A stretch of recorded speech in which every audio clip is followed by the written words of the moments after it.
Macbeth de Shakespeare é um espetáculo profundamente experimentalista. É detentor de um experimentalismo que vai desde a própria forma do texto, que na literatura experimentalista seria denominado por cento, ou seja, um retalhamento de vários textos, até à sua própria forma de ser encenado. Digamos que, obviamente, isto se propõe a apresentar Shakespeare de uma forma muitíssimo distante daquilo que é o convencional e que é o estereotipado que normalmente aparece associado a este grande nome do teatro. Macbeth, este próprio título, já é um título híbrido, uma fusão de Macbeth com Hamlet, dois grandes colossos do repertório dramático shakespeariano. E que aqui é uma peça que de repente ganha por ter uma linguagem muito própria naquilo que é a sua estrutura. É uma peça que não tem uma história. É simplesmente uma partilha de pensamentos. E nesse sentido, a mim parece-me afirmar um bocado como peça pós-dramática. Ou seja, não há aqui um interesse numa história com início, meio e fim, mas sim numa partilha daquilo que em Hamlet e Macbeth existe de mais profundamente filosófico e profundamente humano, e também de toda essa alquimia de pensamentos humanos que Shakespeare faz tão bem. É basicamente nisso que a dramaturgia se afirma e que passou para três corpos, para três atores que personificam esta personagem, digamos, bicéfala, híbrida. E que depois, nesse mesmo experimentalismo, que está ligado muito ao trabalho do ator no seu sentido vocal e corporal, ou seja, as palavras de Shakespeare ganham imagética vocal e imagética corporal, com muita influência no teatro de Grotowski e também no trabalho de Richard Czeslak, acabam posteriormente por dialogar com todas as outras linguagens de cena, ou seja, a luz, a cenografia, os figurinos, etc. E que de repente constroem um mundo muito próprio do que é apresentar Shakespeare ao público. E isto remete-me para uma pergunta que de uma vez uma amiga minha me fez. Qual é a pertinência de pegarmos num autor do século XVI e encená-lo ainda hoje?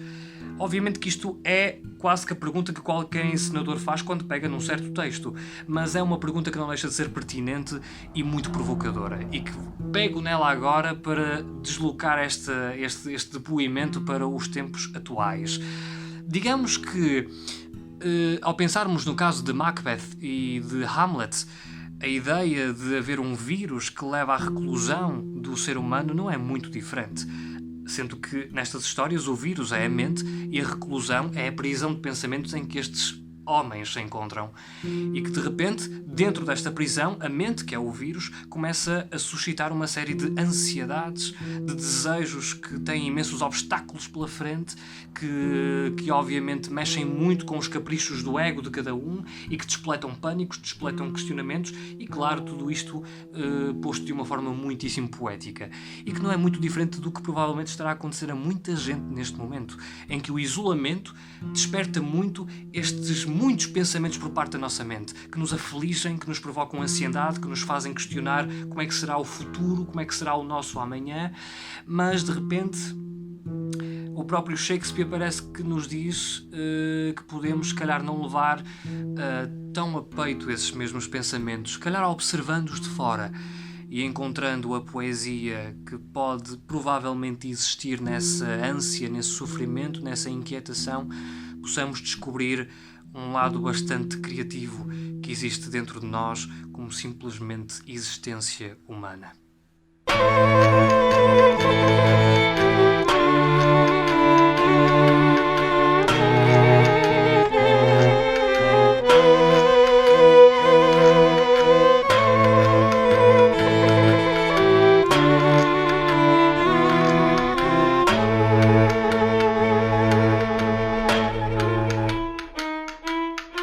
É agora meu dever castigar aquele que assassinou o meu rei que prostituiu a minha mãe, que se interpôs entre o povo e as minhas esperanças, que lançou o seu anzol à... É com enorme prazer que faço parte deste projeto. Faz-me feliz. Sim, faz-me feliz. E porquê? Primeiro, porque o texto é repleto de sentido e sentidos. Sentido porque as palavras de Shakespeare elevam a humanidade, sabendo nós que há tanta gente a tentar destruí-la em processos criativos inimagináveis? Sentidos porque cada cena, cada frase provocam-me, dão-me o alento e a liberdade para a emoção, para a reflexão. No que respeita ao processo, foi experimentar. Partiu-se de um espaço vazio, nu, despido, e despidos também de preconceitos, de ideias pré-concebidas, para que o corpo fosse ganhando forma, esculpido pela palavra dita ou não. A voz fosse ganhando corpo, voz e as nossas memórias. A expressão. Árduo, longo, mas prazeroso caminho. Sempre com o objetivo de nos encontrarmos no local comum. No que respeita às pessoas, sinto-lhes a falta. Faz-me falta a seriedade e a competência do André Rabassa, a sobriedade do Samuel Pascoal, os refluxos do Flávio Hamilton, a minúcia, o pormenor na direção de atores do José Abreu Fonseca, a samaritana do Zé Lopes, o lado aéreo do Pedro Carvalho, a cenografia do Guilherme Fonseca, que tanto trabalho nos dá, o ser inglês sem o pretender ser, a Superboc no café da Quinta da Caverneira, só porque não há sagres. Faz-me falta o abraço coletivo antes do espetáculo. Fazem-me falta. Até breve. A ideia de homicídio persiste no meu pensamento em estado de quimera, mas isto abala a tal ponto a minha simples condição de homem que todas as minhas faculdades tremem. Que nada para mim existe a não ser o que não existe. Antes de mais nada, agradecer ao Arte Imagem por este convite para falar sobre a cenografia, e eu fiz a maquete da cenografia para o espetáculo Maclete e tentei apenas simplificar dentro daquela grande complexidade da junção dos dois textos. Tentei apenas simplificar com os pedidos do encenador José Maria e com o apoio de toda a gente. Portanto, é o que eu tenho a dizer. Um abraço forte e mais uma vez obrigado. Causam-te espanto as minhas palavras? As coisas mal começadas, somente o mal as torna fortes. Bom, podemos começar logo pelo início. Foi o desconhecimento total. Quer dizer, eu não conhecia o Zé Maria, não conhecia a forma dele trabalhar, então para mim aquilo foi tudo uma grande novidade. No início foi muito difícil conseguir entrar, porque ainda estava a tentar perceber o que é que o Zé Maria pretendia, como é que eu podia tirar partido do que ele propunha, como é que eu podia tornar aquilo uma coisa minha, indo ao encontro daquilo que ele pretendia para o espetáculo. Portanto, o início foi estranho, porque no início compreendi muito pouco.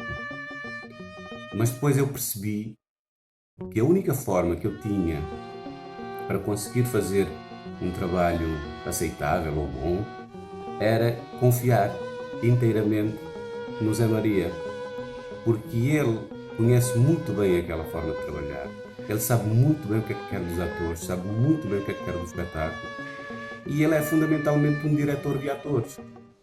E aos poucos fui-me apercebendo disso, fui criando uma relação com ele de proximidade maior que facilitou mais as coisas, porque no início eu tinha um enorme respeito por ele, quer dizer, respeito tenho por toda a gente, não é? Mas eu estou a falar daquele respeito de quase de menino para com o senhor, não é? E então isso também não ajudou muito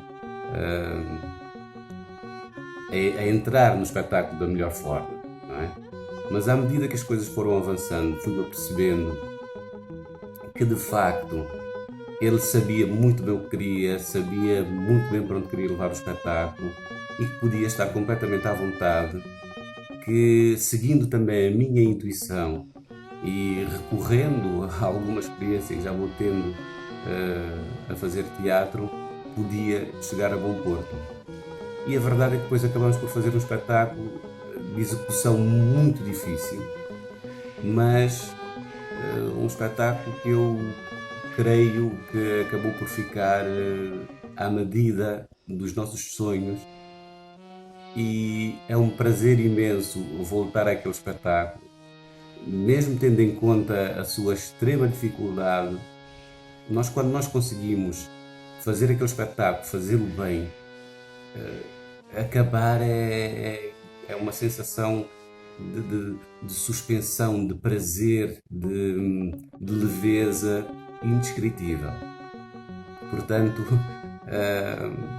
ainda bem que passei por esse processo, porque esse processo ajudou-me também a entender outras formas de trabalhar, a entender uma coisa que eu não gosto, uma expressão que eu não gosto muito de usar, que é sair da zona de conforto. Muitas vezes não sei muito bem o que é isso, não é?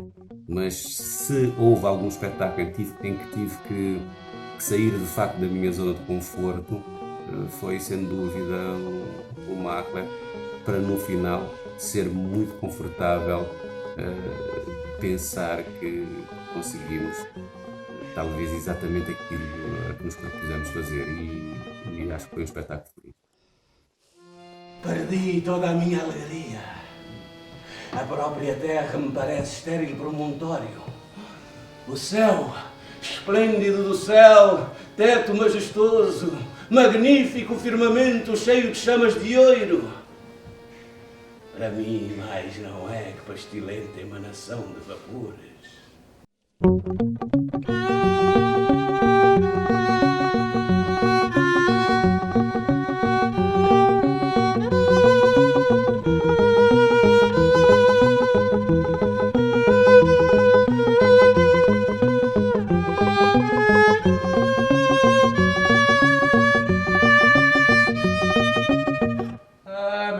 Caminha com o seu manto púrpura